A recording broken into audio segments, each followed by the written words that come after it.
Olá, meus amores! Na semana passada, eu tinha falado para vocês que a partir de agora, o centro das atenções do nosso Vamos Falar de Música Brasil seria o compositor José Barbosa da Silva, mais conhecido pelo apelido de Sinho.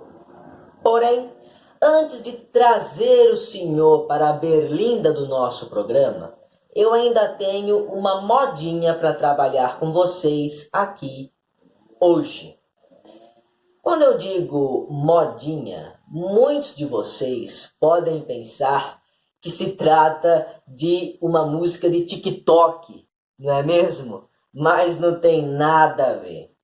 Modinha é um gênero musical de caráter popular, tradicionalmente urbano, que veio para o Brasil oriundo de Portugal e que tem como característica principal o seu teor amoroso, sentimental, passional mesmo, entenderam? Por vezes até melancólico, como é o caso da nossa música de hoje, uma composição de Francisco José Freire Júnior, mais conhecido simplesmente como Freire Júnior, que nasceu no dia 4 de agosto de 1881, no município fluminense de Santa Maria Madalena.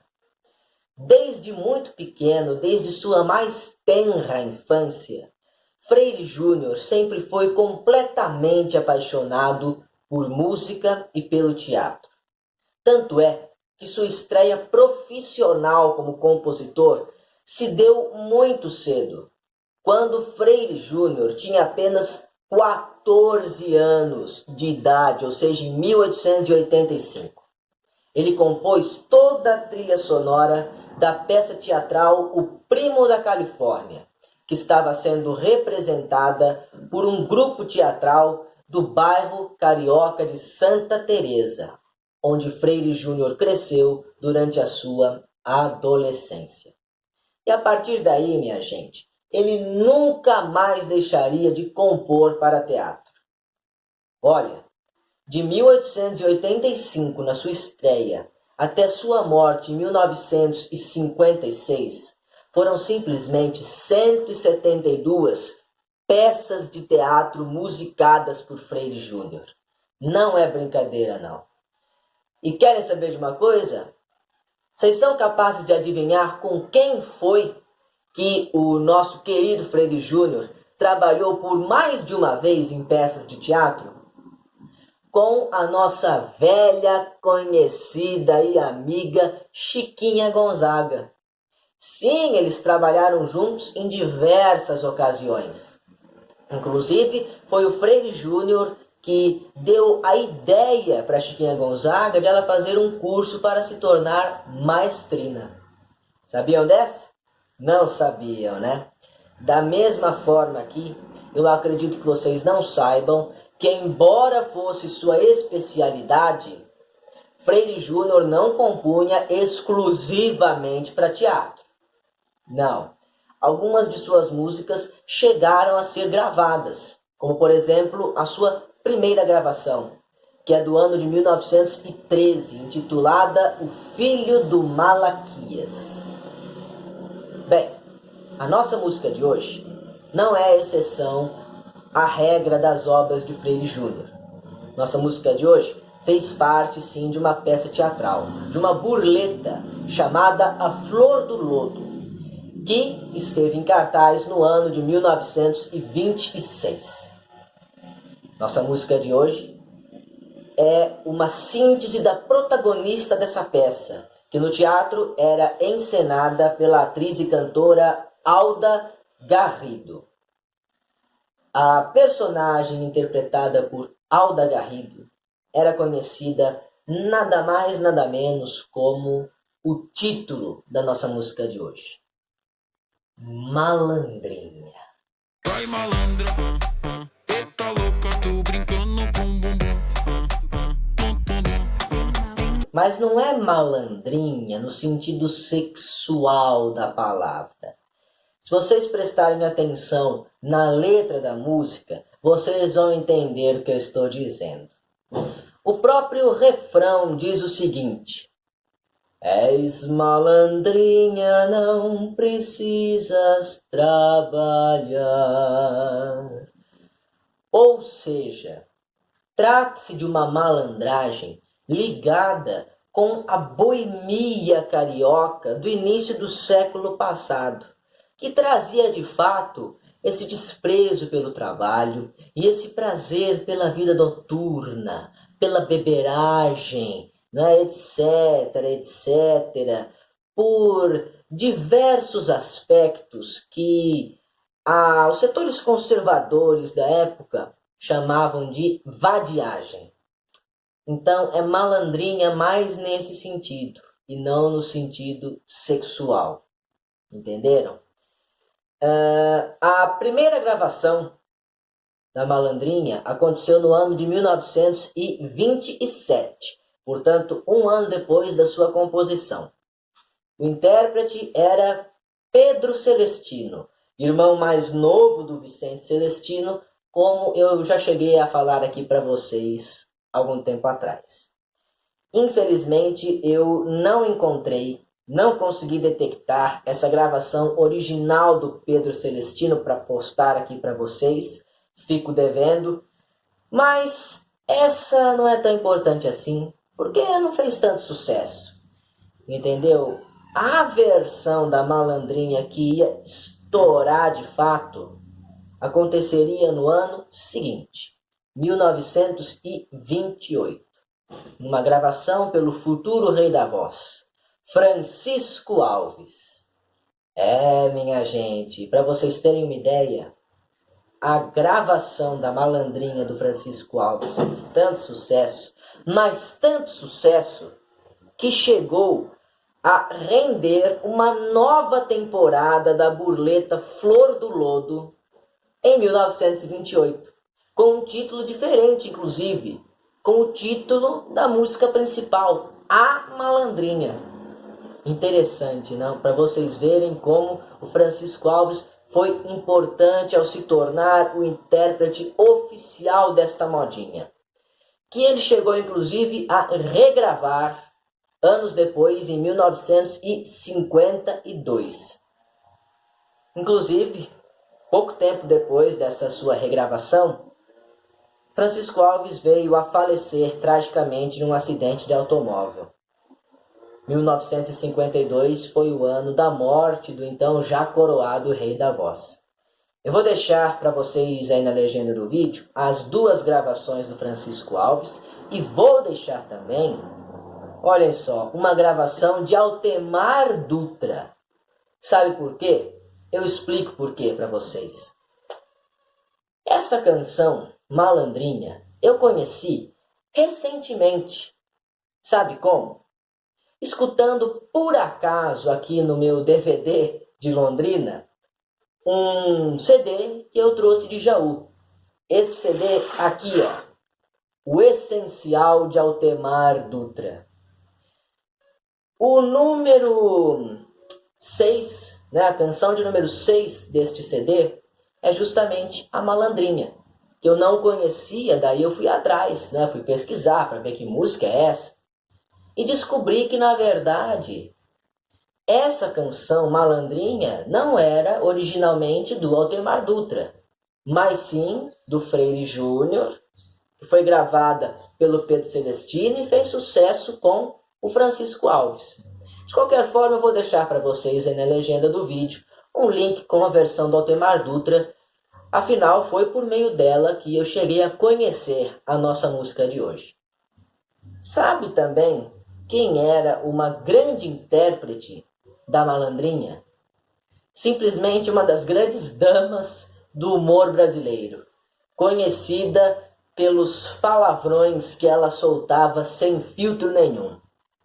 Alguns já adivinharam que eu estou falando da saudosa Dercy Gonçalves. Sim, ela se consagrou como intérprete da Malandrinha desde a época em que ela fazia teatro de revista, vejam só. Mas como não temos registros dessa época, né, pelo menos não temos registros em vídeo, então eu vou deixar para vocês aí, na nossa descrição, uma versão mais recente, né, uma interpretação ao vivo pela Dercy Gonçalves, só que mais recente, num programa de televisão. Essa canção, inclusive, a Malandrinha, chegou a aparecer até mesmo na minissérie Dercy de Verdade, que é uma minissérie autobiográfica sobre a vida da Dercy Gonçalves. Mas, infelizmente, eu vou ficar devendo também a cena em que a Dercy, ou melhor, a atriz que interpreta a Dercy, canta essa música na minissérie, porque eu pesquisei e não encontrei.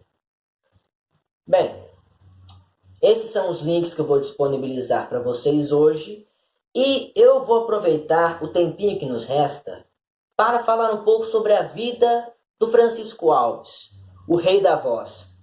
Porque daqui para frente, quando nós entrarmos a falar sobre o Senhor, o Francisco Alves vai aparecer muitas vezes, né? Já tinha aparecido algumas vezes anteriormente no nosso programa, mas a partir de agora ele vai aparecer com muito mais frequência.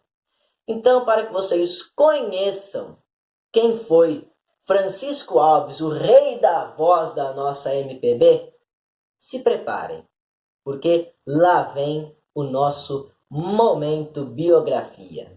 Lá vem Marierto, ele vem parceiro Marierto. Francisco de Moraes Alves nasceu no dia 19 de agosto de 1898, na cidade do Rio de Janeiro.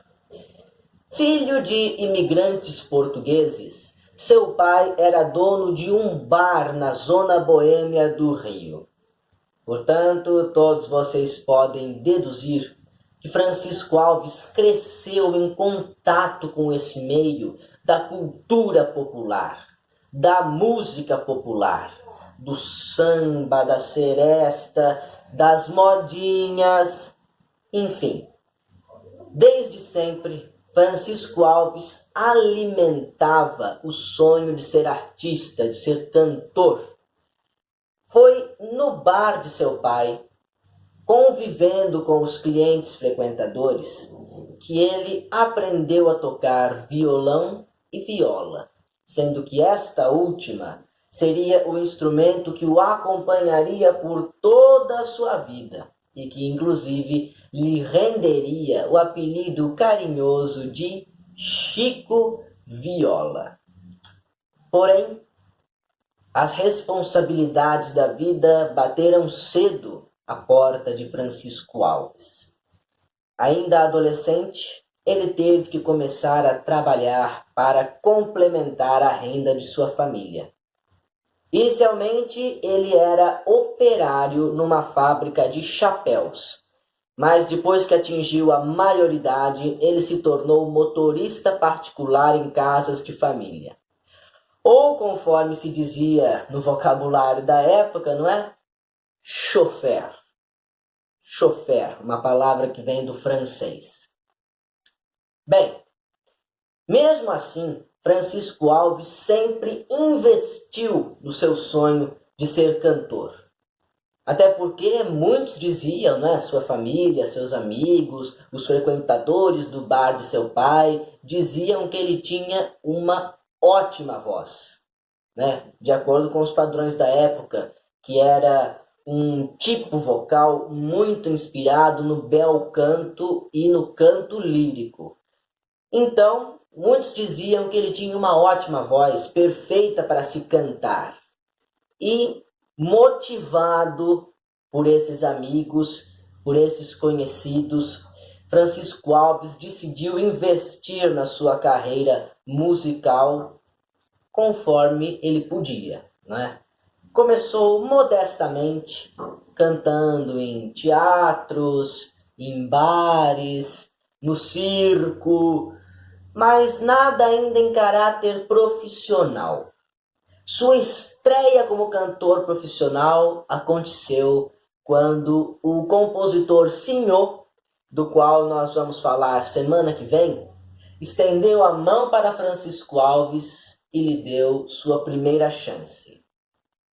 Senhor deu de presente para Francisco Alves a gravação de duas das suas mais famosas composições que fizeram muito sucesso no Carnaval de 1919. São duas músicas que eu já trabalhei aqui com vocês em episódios anteriores. O Pé de Anjo e Fala Meu Louro. Foi assim que Francisco Alves teve sua estreia no mundo da música.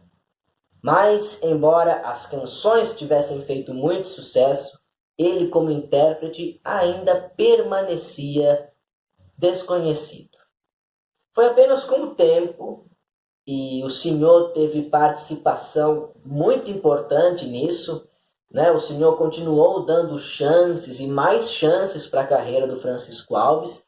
Então, com o tempo e com as chances que o senhor lhe ofereceu, Francisco Alves foi crescendo no reconhecimento, na fama. Em 1928, ele já era um dos maiores cantores de sucesso do país, tendo gravado somente naquele ano mais de uma centena de discos. Vocês vão ver daqui a alguns episódios que a década de 20, nos Estados Unidos, é a década que propulsiona o mercado da venda de discos na indústria fonográfica. No Brasil, isso acontece um pouco mais tarde, com o advento do samba, já nos anos 30, 40. E quem era o rei do samba? Senhor.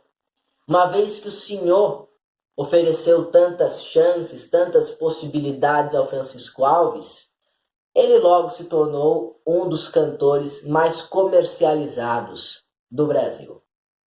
Em 1932, o radialista César Ladeira deu a Francisco Alves o título de Rei da Voz da música popular brasileira.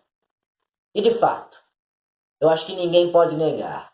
Acho que todos que ouvem Francisco Alves hão de concordar que sua voz, enquanto cantor, enquanto intérprete, é muito marcante. É simplesmente inesquecível. E é com essa emocionada narrativa da vida de um dos maiores artistas musicais da história da nossa música brasileira que eu gostaria de terminar o programa de hoje. Muito obrigado pela atenção de vocês, pela paciência. Ficamos por aqui. Um abraço no coração de cada um. Beijos na alma e lembranças do Emílio.